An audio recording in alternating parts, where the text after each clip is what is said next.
The most elite credit card in the world, the Amex Black Card, was a myth for over a decade. But what if I told you Amex used that myth to engineer a $1 billion status symbol? Most people think wealth is built by what you buy, but Amex proved the real secret is making people want what they can't have. In this video, I'll break down the exact psychological playbook Amex used so you can apply it to build value, exclusivity, and demand for anything in your life. Stay until the end because I'm revealing the one overlooked tactic Amex used to create demand from thin air, and how you can use it to turn your relationships, brand, product, or offer into a magnet for high-paying customers. And if you're the kind of person who doesn't just want to make money, but wants to understand the architecture behind wealth itself, then consider this your invitation. Subscribe to The Wealth Project and turn every video into a masterclass on status, strategy, and financial psychology.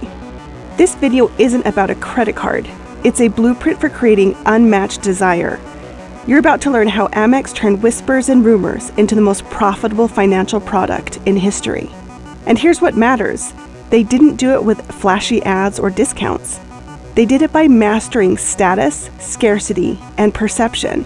By the end of this video, you'll know how exclusivity creates insane demand, why the illusion of access is more valuable than the thing itself, and how to make people beg to pay premium prices for what companies offer.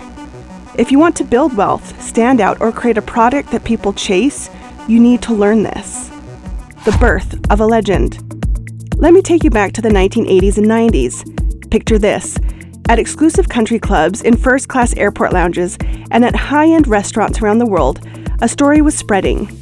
Wealthy people were whispering about a secret credit card. Not gold, not platinum, but pure black. This wasn't your typical credit card rumor. People claimed it had no spending limit.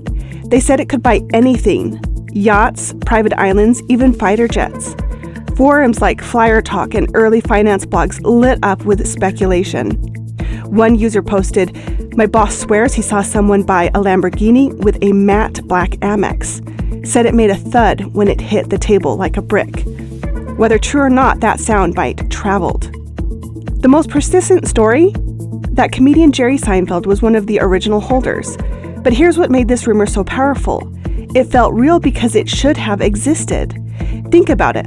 If you're worth hundreds of millions of dollars, why would you carry the same gold card as someone making $50,000 a year? American Express was watching all of this unfold. Every magazine article speculating about the card. Every conversation at exclusive events. Every time someone asked their customer service if the black card was real. And Amex kept saying the same thing. No such card exists. They were telling the truth, but they were also taking notes. So now you understand how a rumor became more powerful than reality itself. But what happened next reveals the most brilliant marketing move in financial history. And it's a strategy that will completely change how you think about creating demand for anything in your life. The reverse engineering of desire. In 1999, American Express made a decision that would change everything. Instead of fighting the rumor, they decided to fulfill it. But here's the genius part. They didn't announce it. They didn't run Super Bowl ads. They didn't even put it on their website. They did something far more powerful. They quietly sent the first Centurion cards to a small group of their highest spending platinum cardholders. No application, no marketing campaign, just a mysterious black package arriving at the homes of people who spent over $500,000 a year on their existing Amex cards. They were leveraging the same psychological mechanics that fuel luxury watches and limited edition sneakers. The moment you can't have it, you want it more. It's called scarcity bias, and Amex dialed it up to 100. The card itself was a work of art, made from anodized titanium. It weighed 14 grams, 3 times heavier than a regular credit card. When you dropped it on a table, it made a distinctive metallic thud. This wasn't an accident. Amex understood that luxury isn't just about what something does, it's about how it feels, sounds, and makes you appear to others. The design was minimalist perfection, pure black with just the cardholder's name, the iconic Centurion logo, and a chip. No flashy colors, no unnecessary text. It whispered power instead of shouting it, and that whisper was louder than any advertisement ever could be. And that whisper became the foundation of a billion-dollar empire. But the psychological tricks Amex used to make people desperate for this card go much deeper than just secrecy. What I'm about to show you next is how they weaponized human psychology itself, and this is where it gets really interesting. The psychology of manufactured scarcity. Here's where Amex became psychological masterminds. They understood something most businesses miss. The most powerful marketing isn't about telling people why they should want your product. It's about making them prove they're worthy of it. The Centurion card operates on one unbreakable rule. You cannot apply for it. Ever. It's invitation only, and those invitations are rarer than winning lottery tickets. Industry experts estimate you need to spend between $500,000 and $1 million annually on your existing Amex cards just to be considered. That's not a typo. $500,000 to $1 million every single year. But even spending that much doesn't guarantee anything. One hedge fund exec reportedly spent over $800,000 in a year buying fine art and luxury wines. He still didn't get the invite. Why? Because Amex didn't just want spenders, they wanted tastemakers. Amex looks at what you're buying. $1 million on business expenses? Maybe. $1 million on luxury travel, fine dining, and high-end retail? Now you're speaking their language.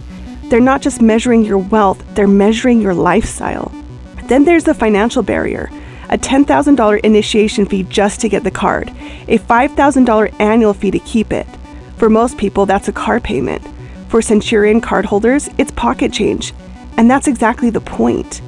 This is what economists call a Veblen good, a product where demand actually increases as the price goes up. The high fees aren't a bug, they're a feature. So now you see how Amex turned exclusivity into a weapon. But what does this card actually do that justifies its legendary status? The answer reveals the true genius of their strategy. And it's not what you think. The power behind the plastic. Here's what separates the Centurion card from every other piece of plastic in your wallet. It's not really about the money. It's about access to a parallel universe where normal rules don't apply. Every Centurion cardholder gets a dedicated concierge available 24/7. Not a call center, not a chatbot, a real human being whose job is to make impossible things possible. They've sourced horses for Kevin Hart. They've shut down luxury stores for private shopping sessions. They've secured front row seats to sold-out fashion shows and last-minute reservations at restaurants booked months in advance. There's a rumor that a Centurion concierge once booked a private tour of the Louvre at midnight for a client's anniversary. These are urban legends, but they're told like gospel at every Michelin-starred bar from Tokyo to Paris. But the real power isn't in what they can buy, it's in what they can access. The card automatically grants you top-tier elite status with dozens of luxury brands. Hilton Diamond status, Marriott Platinum Elite, Delta Platinum Medallion. These are statuses that normally take years of loyalty to earn. Centurion cardholders get them instantly. Walk into any Equinox gym in the world, you're already a member. Need a personal shopper at Net-a-Porter? They're waiting for your call. Want access to exclusive events that money can't buy? Your invitation is already in the mail. The card even comes with a $1,000 annual credit at Saks Fifth Avenue. That's not a perk. That's Amex literally paying you to maintain your luxury lifestyle. And that effortless luxury is exactly what makes this card so psychologically powerful. But the real lesson here isn't about credit cards or even wealth. It's about a fundamental truth of human nature that you can use to transform your own financial future. The masterclass in value creation. Here's what Amex discovered that most people miss. They weren't selling a credit card. They were selling membership to an exclusive tribe. And that tribe membership is worth far more than any individual benefit. Just like the Hermes Birkin bag, another invitation-only luxury item, the Centurion card doesn't chase you, you chase it. And in doing so, you elevate its value every step of the way. Think about it. When you flash a Centurion card, you're not just paying for dinner. You're silently communicating to everyone around you that you've been vetted, approved, and accepted by one of the most exclusive financial institutions in the world. You're signaling that you're part of a group so small and successful that most people will never even meet someone who qualifies. This is the psychology of in-group signaling, and it's one of the most powerful forces in human behavior. We don't just want nice things, we want to belong to the group of people who have nice things. Amex didn't just create a product, they created an identity. But here's the lesson you can apply to your own life. Value isn't created by what something does. Value is created by what something represents. The Centurion card works because it represents financial success, exclusive access, and social status, all wrapped into one titanium package. Whether you're building a business, investing in assets, or developing your career, ask yourself, what does this represent? A stock isn't just a piece of paper. It represents ownership in a company's future. A skill isn't just knowledge. It represents your ability to solve valuable problems. Your reputation isn't just what people think of you. It represents the trust and opportunities that will come your way. And that brings us back to the billion-dollar secret I promised you at the beginning, because what Amex really discovered changes everything about how you should think about building wealth. But first, a quick question for the thinkers out there. If value is perception, then what's one product, skill, or idea in your life that you've underpriced simply because you didn't position it right? Drop it in the comments. I'd love to hear what you are rethinking. So, the billion-dollar secret? Amex didn't invent the Black Card. The market did. Amex just had the guts to listen and the vision to capitalize on human desire. And here's what that means for you. The most valuable opportunities in life aren't always created. They're discovered. They're hidden in what people already crave but can't find. And when you position yourself as the gatekeeper to that craving, you become invaluable. Now, here's what I didn't tell you about cards like this. The Centurion isn't the only tool the ultra-wealthy use to manufacture desire. There are private investments, deal structures, and positioning strategies that are even more powerful, and almost no one talks about them. Now that you've seen how Amex weaponized human desire, it's time to study the next blueprint. Whether it's a hidden investment play or a brand that redefines status, click one or both of these videos on your screen and keep deconstructing the psychology of wealth.